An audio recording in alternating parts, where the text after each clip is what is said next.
Bon, en fait, moi je pense que mon frère doit vraiment se renseigner sur l'histoire des grands lacs avant de parler de ce problème. Quand vous dites que le problème de la RDC c'est Paul Kagame, je vous rappelle d'abord que les M23, quand ils ont pris les armes, ils sont entrés par Bunagana, ce n'était pas la frontière avec le Rwanda. Personne ne parle de Museveni, personne ne parle de l'Ouganda. Pourquoi? Parce que déjà cette machination politicienne qui est entrée dans le venin de chaque Congolais voit toujours Kagame, le mal. Je voudrais vous rappeler. Le CNDP, quand vous parlez de pourcentage des membres du M23 qui sont des Rwandais, c'est tout à fait faux. Parce que déjà, quand il y a eu l'accord du 23 mars avec le CNDP, ils se sont convenus pour le retour des réfugiés. Ils se sont convenus pour la cessation des hostilités, de discrimination qui se passent ici n'importe où. Arrivé en 2012, les membres, parce que ceux-là qui sont dans le M23, ils étaient dans les FRDC. Ils ont créé défection dans les FRDC. Sont des Congolais. Des Congolais, vous connaissez bien Makenga. Makenga est de Massissi, ce n'est pas un Rwandais. Vous connaissez, j'ai besoin de Bissimo. Bissimo est un Mouchi, ce n'est pas un Rwandais. Vous connaissez bien Willingoma, qui était même de l'UDPS. Il était à la Fédération du Nord Kivu de l'UDPS, qui est du Congo central. Ce n'est pas un Rwandais. C'est à vous maintenant de me dire quel est le membre du M23 que vous connaissez, qui est Rwandais, vous citez son nom. Parce que moi, je viens de citer le nom. Et je n'aimerais pas qu'on me dise que je prenne part du M23, qui est le Congolais, qui a pris moi personnellement. J'ai quitté Kinshasa, j'ai pris mon avion avec mes propres frères, je suis allé à Goma, je suis allé dans le Rutshuru, je suis allé dans le Massissi, je suis allé de l'autre partout. C'est là-bas que j'ai appris que le chef de l'État avait invité en 2020 le M23 ici. Ils étaient logés ici pendant plus de 10 mois.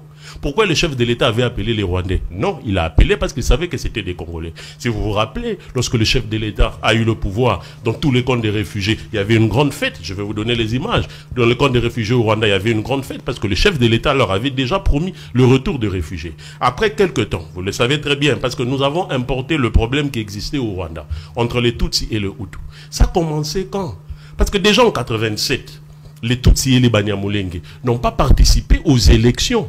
Kagame n'était pas président de la République. En 1990, lors de la conférence nationale souveraine, les Banyamulenge étaient chassés de la conférence nationale souveraine.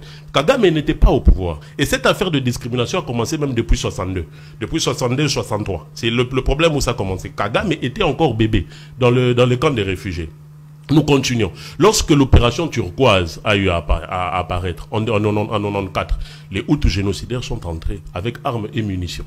Etienne Tshisekedi l'avait dit, il fallait qu'on leur envoie, selon la loi internationale, à plus de 150 km de la frontière. Ils n'ont jamais été là. Beaucoup étaient au niveau du camp de réfugiés de Mugunga.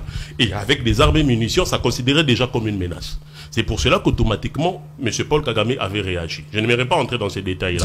Et ça a commencé à partir du RCD. C'était les mêmes revendications.